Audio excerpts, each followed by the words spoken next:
아멘. 예수님께서 목자가 되어주셔서 우리 인생길을 인도해 가십니다. 그래서 예수님 오시기 전에 구약의 백성들에게 하나님께서 인도자가 되어주신다는 것을 분명히 가르쳐 주시고 그 은혜를 누리도록 하시기 위해서 하나님의 임재의 상징인 그 법궤, 언약궤, 그 증거궤를 주셨죠. 그 법궤, 언약궤, 증거궤로 불리는 그 나무 상자 안에 세 가지 물건이 들어있었다고 말씀합니다. 첫 번째가 십계명 두 돌판과 두 번째가 만나를 담은 항아리와 세 번째가 아론의 쌍난 지팡이였습니다. 하나님 그분을 거절하고 말씀을 따르지 않으려는 이스라엘 백성들의 그 제약과 하나님께서 먹고 마시고 입는 문제를 해결해 주실 것인데 그분을 신뢰하지 못하여 원망하고 불평했던 그들의 하나님을 시험함, 또한 공동체를 세우는 하나님의 그 공동체, 그래서 하나님께서 은사와 역할을 통해 리더를 세우셨구만 그 리더십을 위협함으로써 공동체를 위기에 빠뜨리는 그 제약상이 그 세 가지 물건을 통해 그 소란이 고발되어지고 있습니다. 그래서 그 세 가지를 담은 그 법궤가 앞선다는 것은 다름 아닌 우리의 죄악과 반역을 항상 기억하라는 것이죠. 그래서 그 법궤가 이제 그 이스라엘 백성들 인도에 갈 때 그 법궤의 능력을 보죠. 낮에는 구름 기둥과 밤에는 불 기둥으로, 그리고 가는 곳마다 하늘문이 열려 있어 만나가 내려오고 반석을 치면 물이 주어지는 하나님의 인도하심 보게 됩니다.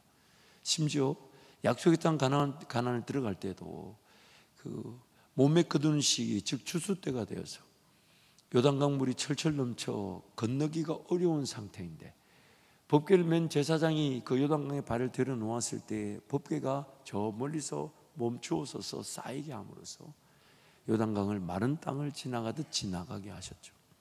또한 어떤 전쟁 무기 하나 칼 한 자루 변변하게 들고 있지 않았던 이스라엘 백성들이 약속의 땅을 차지했던 것은 다름 아닌 먼저 앞서가시며 전쟁을 치루어 주셨던 하나님, 그 법궤를 따르는 것이 그들의 전쟁의 승리의 요인이었습니다.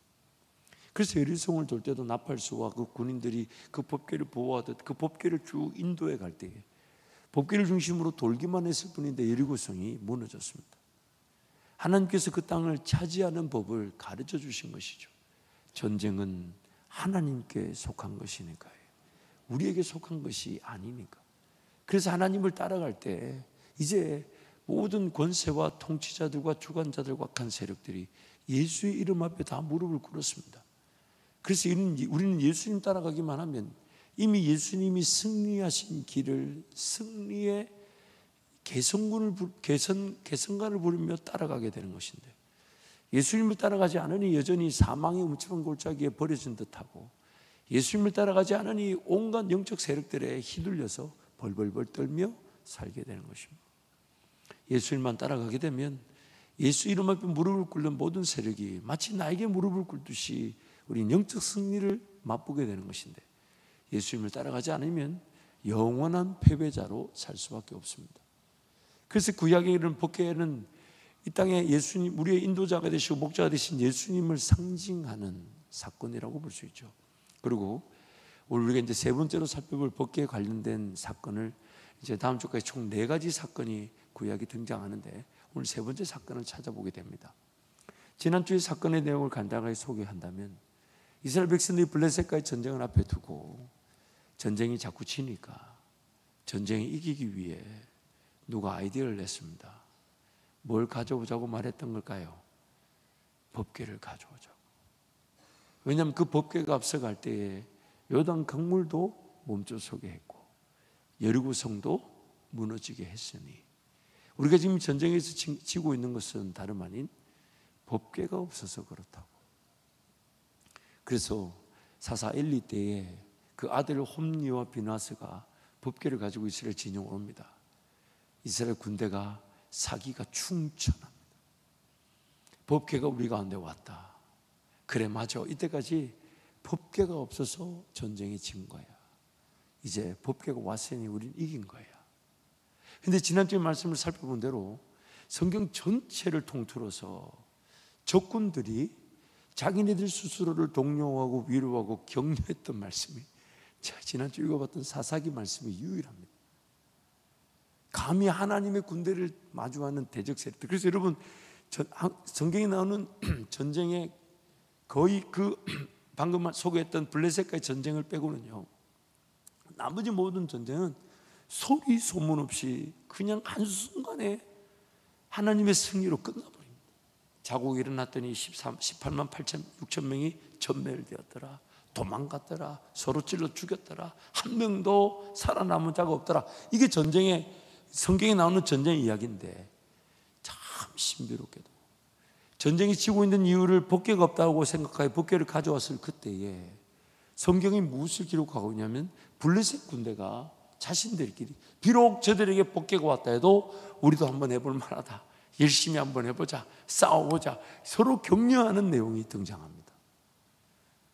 아니나 다를까 법궤가 왔지만 그들은 전쟁에서 패배하고, 법궤를 가지고 왔던 홈리와 비나스는 그 자리에서 죽임을 당하고 법궤는 빼앗기게 됩니다.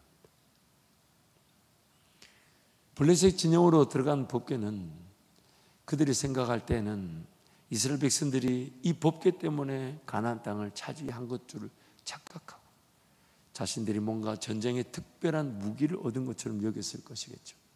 그래서 자신들이 섬기는 그 다곤이라는 우상 신전에 넣어놨더니 자고 일어나니까 다곤의 목이 부러져서 온 몸이 동강동강이 나서 흩어져 있는 걸 발견합니다. 또한 가는 도시마다, 블레셋의 5개 주요 도시라고 그러죠. 가는 도시마다 심한 독정이 발생해 수많은 사람들이 죽음에 처하게 되니까 그 블레셋이 그 법궤를 이스라엘로 되돌려 보내게 되죠. 오늘 우리 신앙의 위기, 다름 아닌 신앙을 무기로 삼으려고 합니다. 하나님 그분을 중심으로 살려는 것이 아니라 하나님 그분 중심이 아닌 내 중심이 되어서 하나님을 섬기려고 합니다. 그러다 보니까 평상시의 예배와 기도의 자리가 하나님과 동행하듯 그분을 사모하고 그분을 기다리고, 그래서 무엇이든지 말씀하시면 저는 제 인생길 그것이면 충분하다고 하나님 의지하기보다는 인생에 문제가 생겼을 때, 어려움이 생겼을 때, 아픔이 생겼을 때, 내 힘으로 고쳐나갈 일이 없을 때, 고쳐나갈 수가 없을 때 그제서야 기도하러 옵니다. 참 우리 하나님이 구약과는 다르게 그렇게 하나님 없이 살다가 문제를 당하여 기도하러 온 사람들을 받아주시는 것도 다 예수님 때문이죠. 안 그러면 우리도 땅이 입을 벌려 집어삼켰을지 모르며 칼과 기근과 전염병, 구약 이스라엘 백성들이 멸망당하는 가장 대표적인 3가지 재앙이 칼과 기근과 전염병.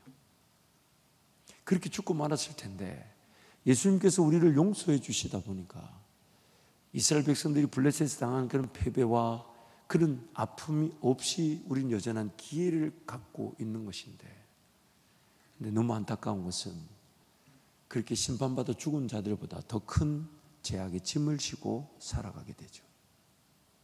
식어진 채, 기도가 안 되는 채, 예배가 안 되는 채, 삶의 중심과 이유가 하나님이 아니라 내가 여전히 내 삶의 주인이 되어서 결정할 것을 결정하고 선택할 것을 선택하고 도움이 필요하면 구하고, 그러면서 또 하나님 나라를 위해 살아야 된다는 거룩한 열망이 없는 성도는 없습니다.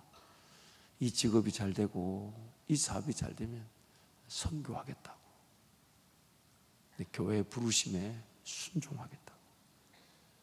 여러분, 지금 충성할 줄 모르는 자가 나중에 돈 있다고 충성할까요? 제가 한 가지 더 가르쳐 드릴게요. 지금 충성할 줄 모르는 자에게 하나님이 필요한 돈을 채워주셔서 나중에 충성되게 할까요? 할까요? 지금 기도하지 않았던 삶이 뭔가 여유가 생기면 제가 장담하건대 그 기도하지 않고 생긴 여유가 그로 하여금 기도하게 하지 않습니다. 심은 대로 거둡니다. 기도는 기도가 심겨진 자리에서 기도가 되는 것이지, 내가 지금 세상이 살기 어렵고 물질이 어렵다고 없다고 기도가 안 되는 게 아니라 하나님 은혜를 기대하지 않기 때문에 기도하지 않았던 겁니다. 안타까움이죠. 그래서 오늘 우리 인생의 가장 큰 신앙의 위기는 하나님을 섬기는 것을 무기로 삼으려는 겁니다. 내가 필요할 때 휘두르는 거죠.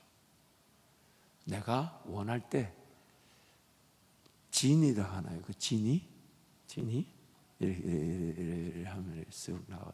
그 뭐라 그래요? 진이. 종진이의 진이가 아닙니다. 그걸 불러가지고 내가 원하는 거 몇 가지. 그러므로 오늘 우리가 이런 법계 사건을 살펴보면서 정말 경각심을 가려야 되는 것은 하나님 중심인가? 난 정말 하나님을 따르고 있는가? 근데 그 따른다 할 때 우선시 되어야 될 것은 뭔가 더 큰 능력과 권세가 필요한 것이 아닌 나의 죄인됨을 발견해서 하나님 앞에 이 예배 드리는 이 자체도 자격 없는 내가 예배를 드릴 수 있다는 그 감사와 감격에 예배를 드리고 있는가? 이게 법궤를 따르는 자들의 우선순위라는 거죠. 여러분 참 재밌죠? 뭔가 하나님을 만났다, 하나님을 경험한다 할 때 이 죄인됨이 발견되지 않고 자신의 죄인됨에도 불구하고 하나님 앞에 예배 드릴 수 있는 게 감사가 감격이 되지 않다 보니까 자연스럽게 어디 쪽에서 신앙의 능력을 기대하게 되냐면요, 세상살이를 더 잘 사는 쪽에서, 돈을 더 잘 버는 쪽에서, 내 삶이 하나님의 인도하심에 따라 기적과 능력이 나타나야 될 것은 나의 죄인됨을 발견하는 곳이라기보다는 내 자식들이 잘 되고 내 직장이 잘 되고 그래서 그 잘된 것으로 영향력을 나타내면서 살아가는 쪽으로 신앙을 기대하게 됩니다. 그러니 자연스럽게 신앙 자체가, 하나님 그분 자체가 하나님조차 무기로 변질되는 거죠. 그게 우상인 거죠. 오늘 우리가 꼭 우상을 하나님으로 섬기는 것만이 문제가 아닙니다. 하나님을 우상처럼 섬기는 게 문제입니다. 그러므로 오늘 내 삶의 중심을 살펴봐야 되죠. 정말 나는 하나님 그분이 가자신 길을 걷고 있나? 나는 정말 어떤 일을 당해도 하나님을 예배함이 삶의 이유이자 목적인가? 어차피 내 먹고 마시고 입는 문제는 누가 책임지시니까요? 누가 책임지시니까요? 하나님이에요. 하나님. 이게 안 믿어지면요, 평생 사명의 길 못 갑니다. 사명의 길을 걸어가는 유일한 첫 번째 단계는 먹고 마시고 입는 문제를 해결하는 겁니다. 근데 그것을 내 힘으로 해결할 건가, 하나님께 맡겨놓을 건가, 이게 문제죠. 그래서 오늘 우리의 삶의 중심이 정말 하나님 그분을 내가 주인으로 삼았는가, 아니면 내 삶을 더 잘 살고 문제를 해결하기 위해 하나님을 이렇게 모셔드리려고 하는 건 아닌가. 정말 나는 오늘 나의 죄인됨을 깨닫고 나 같은 죄인이 앞으로도 어떤 죄를 지을지 모르고, 그래서 지금 어쩌면 그 죄의 권세에 짓눌려서 예배가 안 되고, 왜? 죄가 하나님과 우리 사이를 가로막아 은혜가 없게 만들어서 예배를 드려야 되는 줄 아는데 예배가 안 되고, 기도를 해야 되는 줄 기도가 안 되고, 말씀을 읽어야 되는 줄 아는데 말씀을 읽지 못하게 만든 거라면, 그래서 지금 죄의 권세에 짓눌려 있는 것인데, 그렇다면 그 죄의 권세에 짓눌려 있는 내가 제일 필요한 게 뭘까요? 뭘까요? 하나님을 사모하고 그분께 살려달라고 외치는 것이며, 그분께 달려나와 그분이 날 만나 주실 때까지, 그분이 날 만나 주실 때까지, 하나님이 나를 인정해 주실 때까지, 나도 하나님 한 분이면 충분함을 깨달을 때까지, 그게 인생의 항상 매일매일 자기를 부인하고 자기 십자가 지고 주님 따르는 길이죠. 그래서 오늘 그 법궤의 두 번째 사건, 하나님을 우상처럼 섬기는 그 안타까움을 우리가 살펴봤습니다. 이제 세 번째 사건입니다. 이제 블레셋 사람들이 참 너무 안타깝게도 그 재앙을 당하면서도 하나님께 회개하며 돌아오기는커녕 끝까지 의심하죠. 그럼 좋다. 지금 젖을 막 댄 그 송아지를 둔 두 암소 한 마리가 걸어가는 것도 쉽지 않은데 두 마리가 합의를 해서 누가 길을 안내해 주는 것도 아닌데 그 벳셈에서 이스라엘 길로 두 마리가 함께 걸어간다면, 여전히 저 뒤에서는 방금 전에 젖을 땐 이제 젖을 먹고 싶어 엄마를 찾는 송아지가 저 뒤에서 울고 있는데, 그 젖이 철철 넘치는 두 암소가 누가 인도해 주지도 않는데 이스라엘로 간다면, 그러면 이 재앙이 정말 저 법궤에 하나님이 우리에게 내린 것이다. 끝까지 하나님을 믿으려고 하지 않는 거예요. 그래서 이제 법궤가 예루살렘으로, 이스라엘로 돌아왔습니다. 벳세메스로 왔죠. 그런데 너무 안타까운 게, 벳세메스로 완 그 법궤가 또 엄청난 사건을 저지르고 맙니다. 사무엘상 6장 말씀인데요, 사무엘상 6장 19절부터 7장 2절까지 교독합니다. 벳셈에서 사람들이 여호와의 궤를 들여다본 까닭에 그들을 치사 70명을 죽이신지라. 여호와께서 백성을 쳐서 크게 살육하셨으므로 백성이 슬피 울었더라. 벳세메스 사람들이 이르되 이 거룩하신 하나님 여호와 앞에 누가 능히 서리요 그를 우리에게서 누구에게로 올라가시게 할까 하고 전령들을 기란 여아림 주민에게 보내어 이르되 블레셋 사람들이 여호와의 궤를 도로 가져왔으니 너희는 내려와서 그것을 너희에게로 가져가라. 기란 여아림 사람들이 와서 여호와의 궤를 옮겨 산에 사는 아비나답의 집에 들여놓고 그의 아들 엘리야사를 거룩하게 구별하여 여호와의 궤를 지키게 하였더니. 함께 갑니다. 궤가 기란 여아림에 들어간 날부터 20년 동안 오래 있은지라 이스라엘 온 족속이 여호와를 사모하니라.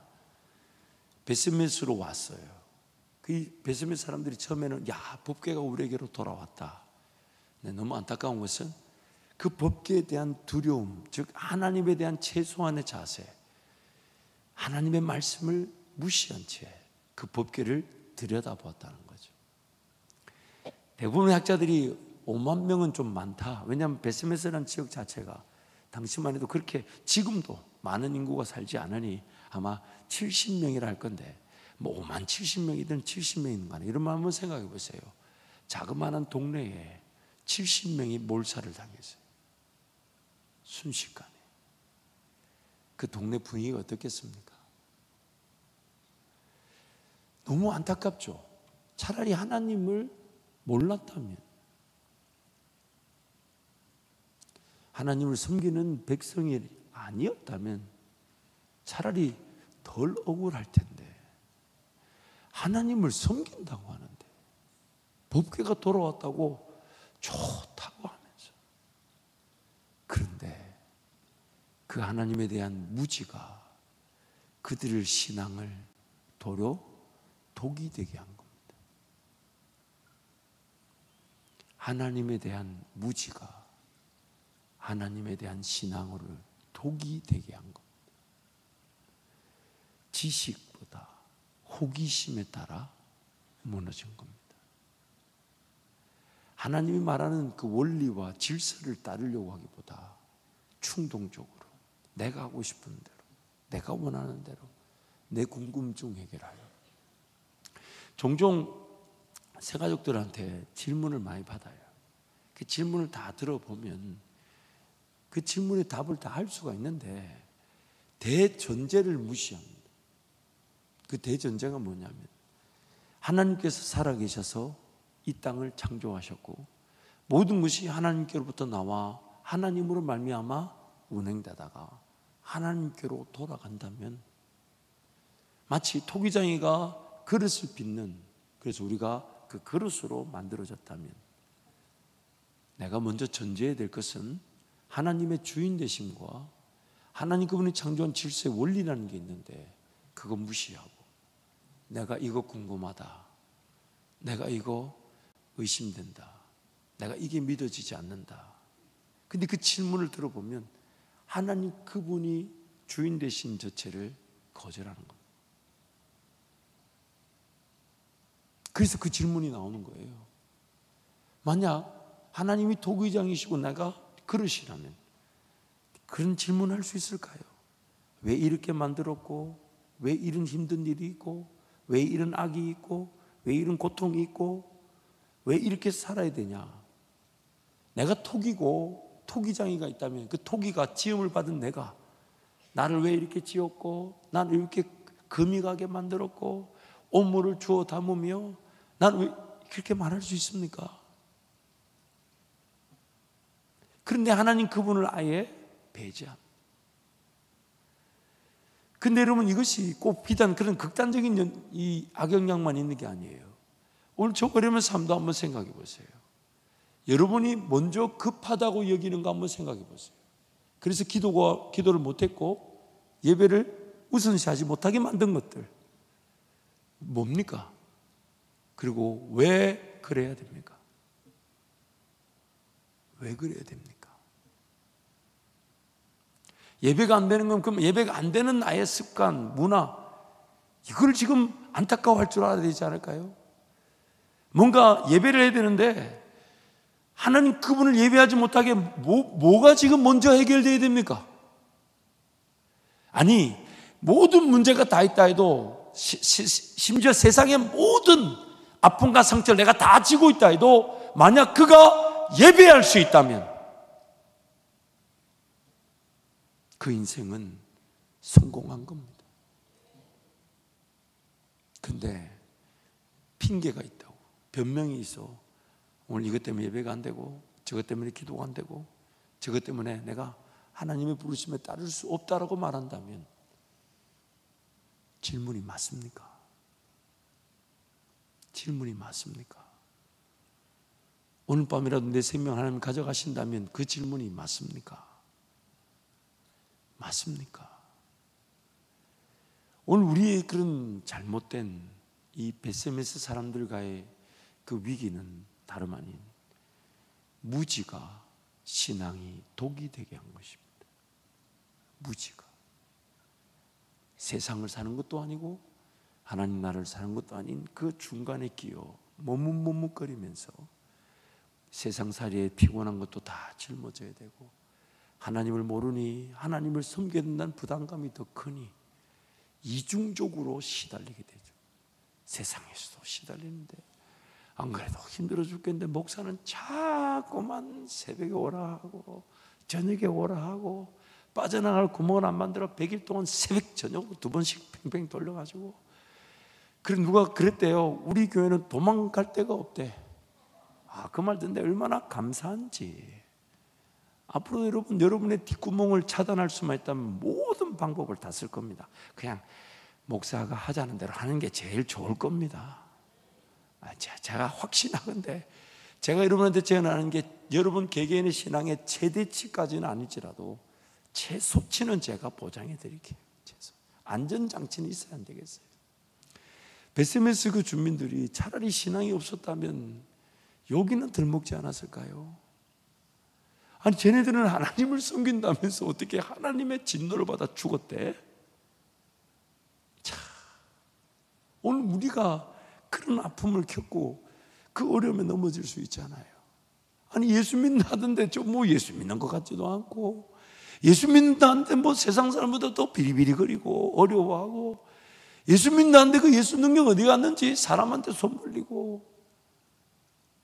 오늘 우리의 그런 베세메스 주민의 안타까움이, 그 베세메스 주민은 그들의 문제만 아닌 우리의 문제인 것입니다. 무지가 신앙을 도구로 만든 것입니다.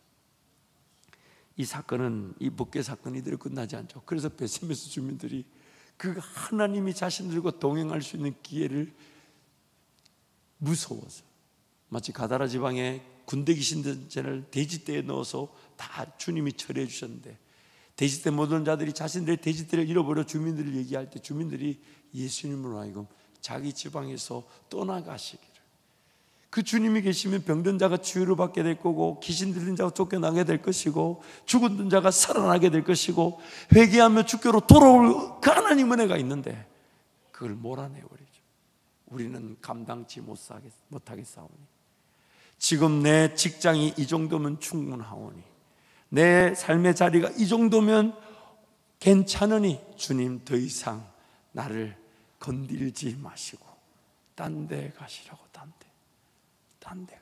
그래서 베세메스 사람들이 기럇 여아림으로 보냅니다. 기럇 여아림. 그래서 오늘 사무엘하 오늘 본문 말씀이 그 기럇 여아림으로 오는 내용인데, 오늘 본문 6장 1절에서 10절 말씀 우리 같이 한 절씩 교독합니다.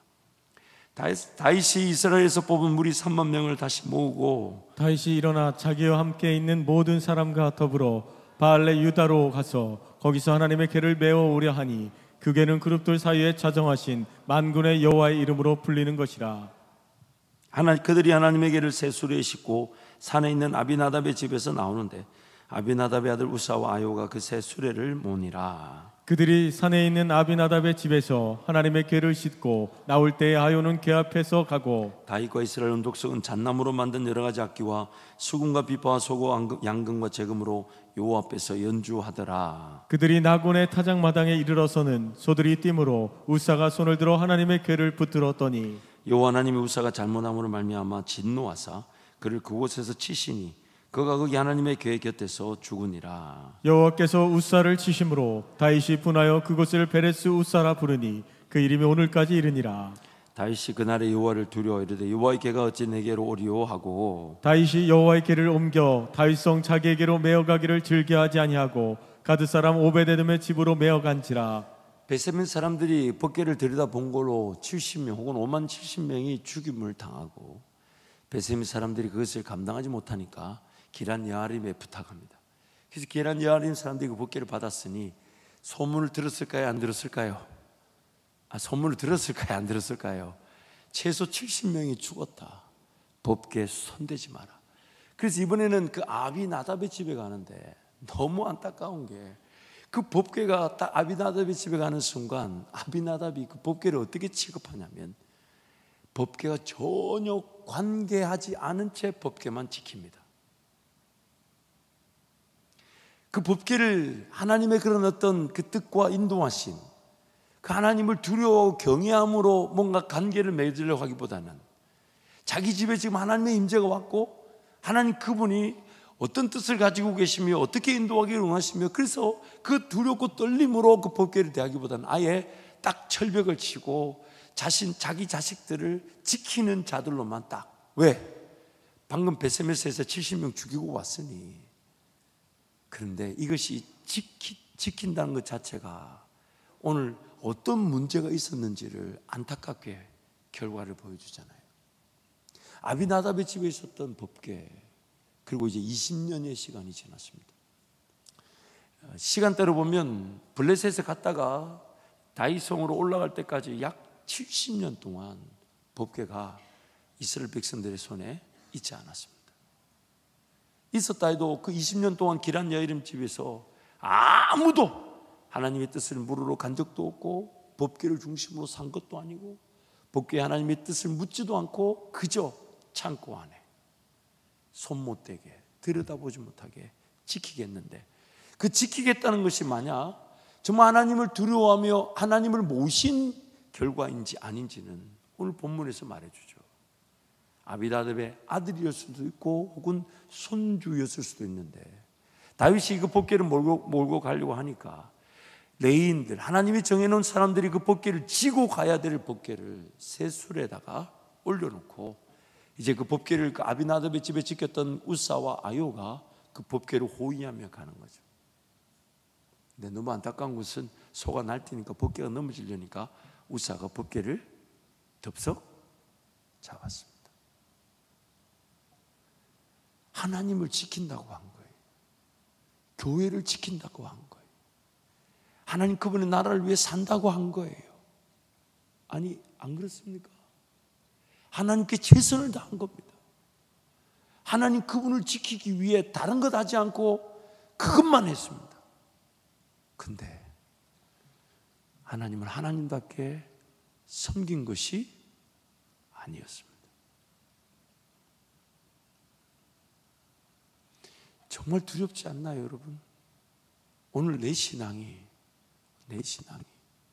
베세메스 주민과 같을 수 있거나 우사와 아요 같을 수가 있습니다. 오늘 내 신앙이 최선의 삶을 들여 지켜내고자 했고 사수하려고 했고 세우려고 했고 보존하려고 했는데 하나님을 전혀 이해하지 못했습니다. 그가 아무리 최선을 다해도 하나님이 원하시는 방식이 아니면 그 최선은 오히려 인생을 허비하게 만들고 낭비하게 만들고. 저는 신앙생활 하면 할수록 가장 저를 힘들게 하는 말씀, 에베소서 6장에 세월을 아끼라, 때가 악하니라. 인생이 지난 거 보니까 뭐가 제일 아쉽냐, 뭐가 제일 저를 힘들게 하냐면 왜 일찍 눈을 뜨지 못했을까? 좀 더 주님을 찾고 구하지 못했을까? 좀 더 주님을 의지하지 못했을까? 더 하나님의 나라를 볼 수 있었을 텐데. 그러나 그리 아니하실지라도 이 예배의 자리만큼, 기도의 자리만큼은 내 삶이 하나님 그분을 생각만 해도 가슴이 절절했어야 되는데 식어진 나.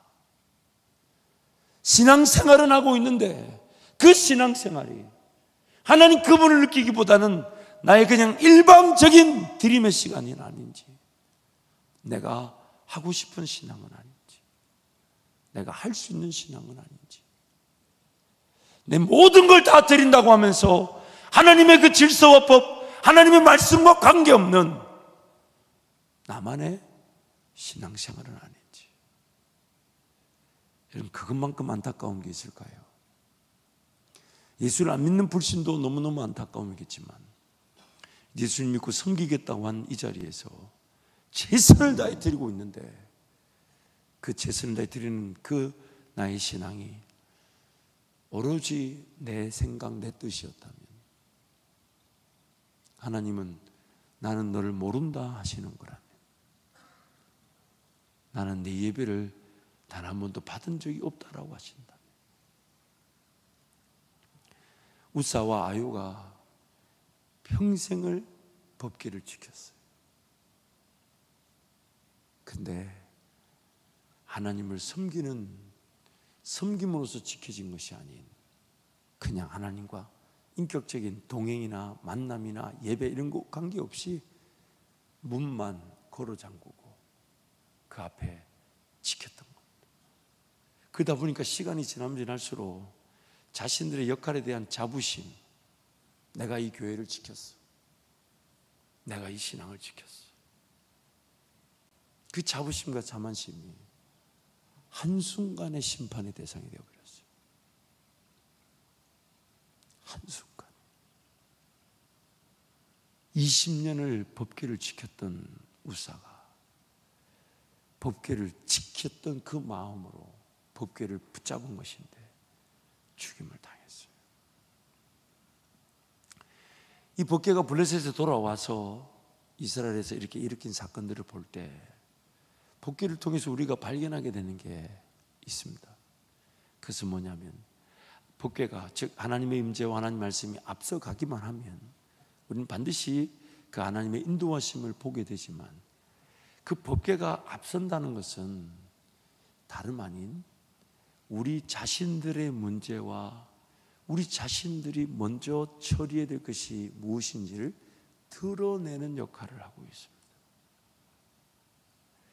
인생길이 법궤가 앞서가니까요, 가면 정말 마른 땅을, 황무지를 장미꽃밭으로 바뀌듯 걸어가게 되고, 내 땅도 아닌데 하나님이 그 따라가기만 하면 내 땅이 되게 하시고, 그리고 아무것도 심겨지지 않아도 만나와 그런 반석 물이 나와 삶을 영위하게 하시니 따라가기만 하면 삶이 되는데, 그런데 그 법궤가 정말 인도에 가는 과정 속의 사건들을 살펴보면 그 인도하심에 따라 하나님의 은혜와 능력이 나타났다기보다는 먼저 우리에게 깨닫게 해주고 싶은 게 있습니다. 그게 뭐냐면 뭐가 문제인지를 드러내려고 한다는 거예요. 오늘 이것이 문제라는 거예요. 마치 우리 생각에는 내 건강한 몸으로 이 일도 했으면 좋겠고 저 일도 했으면 좋겠고, 그래서 이 사업 잘 되고 저 사업 잘 돼서 하나님 나라를 위해 어렵고 힘든 사람들 돕고 선교도 하고, 이런 하나님의 은혜를 기대하지만, 그런데 하나님의 모든 관심은 그것보다, 내 직업이 잘 되고 내 사업이 잘 되는 것보다 먼저 드러내시려는 게 있다는 거예요. 그리고 그 먼저 드러내려는 것을 배우지 않고 깨닫지 못하면 어처구니 없는 그 무지 가운데 심판을 당했던 것처럼 어려움을 피할 수가 없다는 겁니다. 내 초점이 내가 법궤를 따라갈 때 기적이 나타나고 능력이 나타나고 삶이 잘 되는 거기에 초점을 두고 있다면 나는 오늘 베세메스의 주민들 혹은 이 우사의 위기가 나에게도 있다는 겁니다. 나에게도.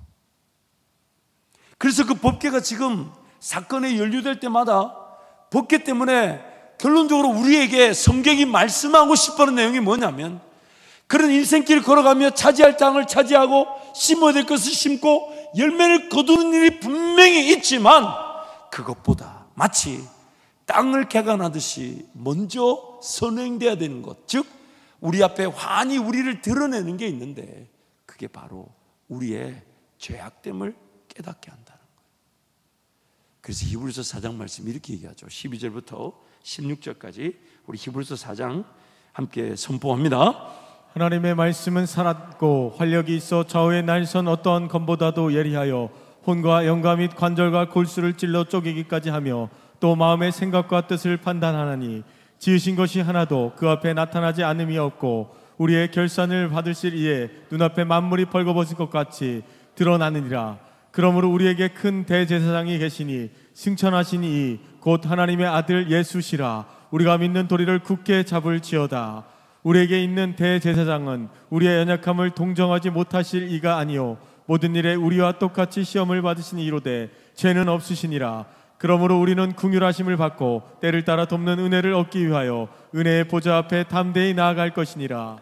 하나님의 말씀은, 그 율법은 갈라디아서 1장 말씀에 의하면 우리의 범법함으로 말미암아 더하여진 것이라고 말합니다. 즉 창조 때에 아담과 하와에게는 그 기록된 말씀이 필요가 없었는데, 그들이 죄로 말미암아 타락하다 보니 이제 그 죄에 갇힌 그 죄인들을 건져나기 위해 그들에게 먼저 주신 은혜가 기록된 말씀이라는 거예요. 그리고 기록된 말씀이 먼저 주셨다, 즉 범법함으로 더하여졌다는 것은 앞선다는 것인데, 그 앞선다는 것의 의미가 뭐냐면 그 말씀을 통해 나의 죄인됨, 나의 연약함, 나의 부족함, 나의 위기, 나의 하나님의 거절하고 반역하고 배반하는, 그래서 나의 드리는 예배가 하나님 앞에 나 같은 죄인이 어떻게 이렇게 예배를 드릴 수 있냐고, 그 감사가 우선되지 않으면 우리는 그 법궤가 일으켰던 사건에 연루된 사람들의 위기를 고스란히 겪을 수밖에 없습니다.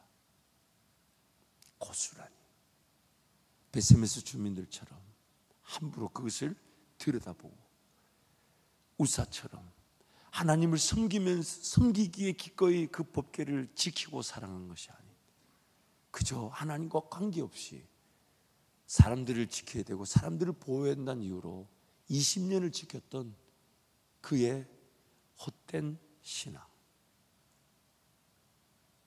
오늘 우리에게 이런 위기가 일어날 수 있다는 거죠. 결국 그 법궤가 지나가는 곳마다 그런 우리의 죄악됨을 고발하듯 보여주고 있습니다. 특히 오늘 본문은 다윗 왕이 시작한 사건이었습니다. 다윗도 그러면 뭔가 문제가 있었다는 거잖아요. 하나님의 말씀대로 레위인들이 법궤를 지게 만들어야 되는데 그것을 깡그리 무시한 채 새 수레를 쫙, 그리고 이 다윗의 전후 상황 말씀을 살펴볼 때 다윗이 지금 이제 예루살렘에 왔을 때는 그 앞부분부터 하나님께서 다윗이 가는 곳마다 모든 전쟁을 다 이기게 하셨다. 다윗이 가는 곳마다 이기게 하시느니라. 그래서 그 말씀이 등장하는 중에 이제 다윗이 법궤를 이제 모시고 와야 되지 않나. 근데 그 다윗의 마음속에 성경 그렇게까지 정확하게 표현하지 않지만 1절 말씀, 오늘 사무엘 6장 1절 말씀 보면 3만 명을 징집했답니다. 법궤를 가지러 가는데 참된 예배자들이 모인 게 아니라 다윗이 자기가 징집을 한 거예요. 징집을 했단 말은 자기의 어떤 군사력을 동원한 거죠.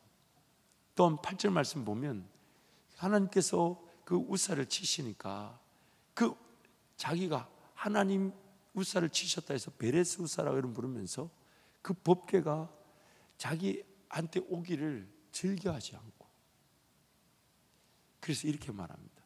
분하여서. 오늘 본문에 다윗이 왜 뭐가 분했던 걸까요? 여러분, 법궤를 모시러 갔는데 뜻밖의 우사가 죽어버렸어요. 다시 뭐가 분했던 걸까요? 왜 분했던 걸까요? 구체적인 다윗의 감정이야 알 수 없지만 분하였다라는 성경의 표현을 볼 때 다윗의 교만과 자만을 알 수가 있습니다. 자기가 하면 다 잘 된다는 거죠. 지금까지 승승장구해왔으니 이제 정치적으로 군사적으로 다 갖췄으니 이제 종교적으로 하나님까지 다 이렇게 모셔오면 모든 것이 다 완벽한 세팅을 이루지 않겠나. 결국 다윗조차도 법궤를 모셔오기를 즐겨하지 않고 가드 사람 오벳에돔의 집에다가 맡겨버립니다. 가드 사람 오벳에돔의 입장에서는 여러분 마음이 어떨 것 같아요? 법궤의 소문을 들었을까요? 안 들었을까요? 아유, 그거 안 듣기 어렵잖아요. 베세메스에서 70명, 최소 70명을 죽였고 방금 전에 다윗 왕이 법궤를 모시고 가려고 3만 명을 우르르 끌고 내려왔으니 자기 집 옆에 그 3만 명이 우르르 다닌다고 생각해 보세요. 여러분 3만 명이 한 곳에 이게 모여있다는 게 얼마나 큰 인원이겠어요, 그렇죠?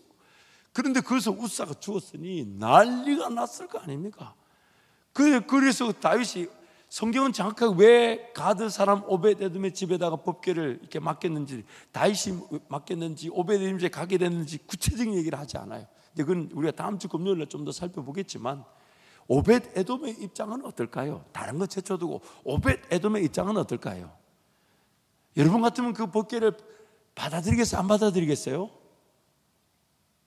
그런데 다윗 왕이 이렇게 모셔가기를 즐겨하지 않고 거기 있는 사람한테, 옆에 있는 사람한테 맡겼던, 혹은 오벳에돔이 레인인일 가능성이 있는데 레인이니까 맡겼던, 어쨌든 오벳에돔의 집에 왔을 때 오벳에돔의 심정은 어떨까요? 근데 너무 성경은 희한한 얘기를 하죠. 석 달밖에 안 있었는데 오벳에돔의 집이 뭘 받았다고요? 복을 받았대요.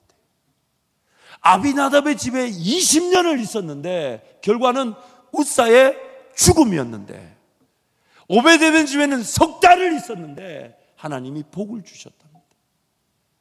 뭐가 차이인 걸까요? 뭐가 차이인 걸까요?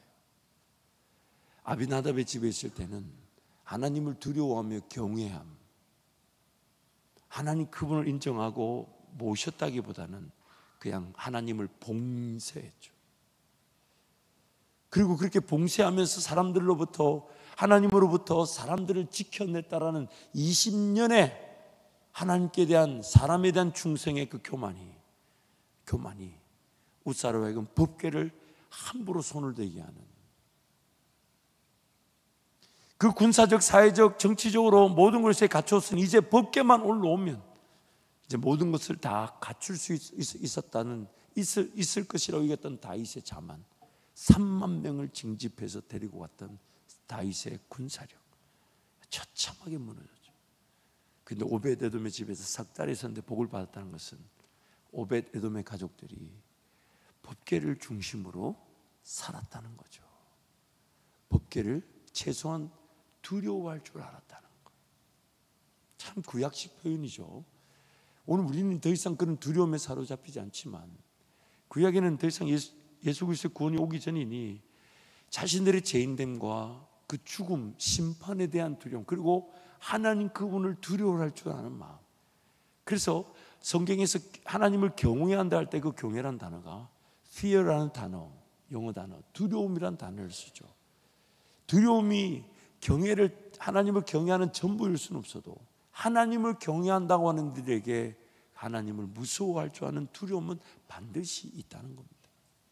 그래서 하나님을 두려워할 줄 알았다는 것, 그거 하나뿐인데, 이거 오벳에돔이 했던 일이라고 이런 것 같아요. 제가 생각할 때 가족들을 불러놓고 다윗 왕이 매려고 하다가 못 메고 우리 집으로 보냈다. 근데 이거 방금 전에 70명을 죽이고, 그 전에는 블레셋 사람들을 독종으로 죽이고, 방금 전에 우사도 죽었다. 손대면 죽는다. 을신도 하지 마라. 그러니까 오베데돔의 제가 오베데돔이 되어 보는 거예요. 복을 받았다 하니까 그냥 딱 걸어 잠그고 바깥에서 철통 경비를 했다기보다는 오베데돔의 집에 석 달을 있는 동안에 오베데돔이 전전긍긍하면서 살았다는 거예요. 어떻게 해요? 누가 자식들 중에 장난이라도 치다가 구불러 가지고 법궤에 닿기만 해도 어떻게 됩니까? 아니, 손주들이 그럴 만한 위험이 있어요, 없어요? 손주는 안 키워보셨구나. 어쨌든 우리 뒤에 저 뛰어다니는 놈들 가만히 두면 법궤한테 갈 것 같아요, 안 갈 것 같아요? 다 죽었어, 다 죽었어, 다 죽었어. 온 식구들한테 늘 깰 때나 잘 때나 일어설 때나 걸어갈 때나 집을 비울 때나, 아마 집을 비울 때도 가족끼리 시원하게도 여행을 못 갔을 거예요. 누구 하나는 남겨두고 갔을 거예요. 왜? 손님이라도 왔다고 벗게 턱 댔다고 죽어보면 갔다 오면 시체가 너저려서 있을 텐데, 뜻하지 않게 법궤를 중심으로 살았어요. 그런데 하나님 그것을 하나님을 두려워할 줄 아는 것으로 여기고 그에게 뭘 줬다고요? 복을 더하여 줬다. 결국 그 법궤가 움직이는 곳마다 하나님께서 드러내신 일이 무엇이냐면, 하나님 그분을 무서워할 줄 알고 두려워할 줄 아는, 즉 마음이 상한 자들을 찾고 계신다는 겁니다. 마음이 상한 자들, 자신의 죄인됨을 애통해 할 줄 알고 나 같은 죄인이 하나님 앞에 용납되어졌다는 그 자체에 감사할 줄 알고, 그 어떤 은혜보다 하나님께서 나를 위해 십자가에 달려 죽어주셨다는 그 사랑이 가장 귀한 줄 알아서 거기에 더 감사하려고 하고, 거기에 감격할 줄 알고, 거기에 귀를 기울 줄 아는 것. 그래서 사도 바울이 이렇게 고백한 거죠. 고린도전서 2장 1절 2절 함께 선포합니다.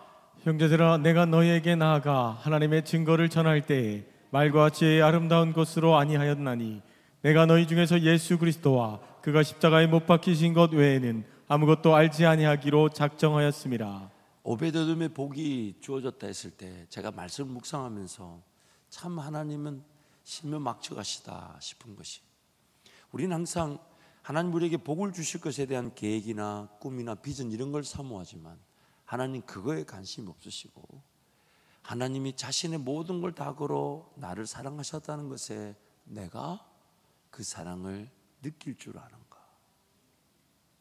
그런데 그 십자가 사랑과 예수님의 사랑, 그것을 전부로 여길 줄 아는 자들에게 하나님은 보지 못했던 것을 보게 하시고, 듣지 못했던 것을 듣게 하시고, 깨닫지 못했던 것을 깨닫게 하셔서 하나님께서 자기를 사랑하는 자들을 예배해 놓으신 모든 것들을 맛보게 하신다는 겁니다. 어떤 꿈이 있을지, 어떤 계획이 있을지 그건 하나님이 다 갖고 계십니다. 근데 하나님이 자신의 모든 걸 걸어 사랑한 예수님 그 십자가, 그 사랑에 대한 진정한 감사와 감격이 없는데 하나님의 꿈과 비전이 그 기적처럼 은혜처럼 주어질 수는 없습니다. 없습니다. 제가 이 표현을 올 100일 기도회부터 지금까지 자주 표현했는데요, 예수님의 십자가 사랑에 대한 감사가 없는데 다른 어떤 신앙의 능력으로 감사가 될 수가 없습니다. 왜냐하면 예수님의 십자가 사랑보다 더 큰 능력의 사랑은 존재하지 않기 때문입니다.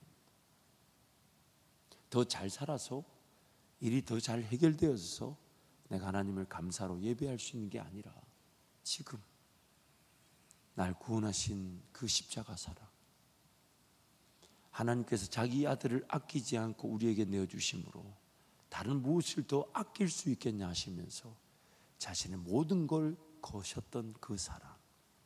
그런데 우리가 그것을 그 사랑만으로 만족할 줄 모르고 그 사랑의 진정한 깊이와 넓이와 높이와 너비를 알려고 하지 않더라는 거죠. 그리고 내가 원하는 대로 그냥 내가 하고 싶은 신앙생활, 마치 아비나답의 집에 법궤를 봉쇄하고 20년 동안 지키기만 했던 그런 신앙생활, 혹은 자신의 또 교만과 자만인 줄 모르고 자신의 과시욕으로서 신앙을 드러내려고 했던 그런 욕심들, 그런 것들이 우리 가운데 존재하고 있다는 것입니다.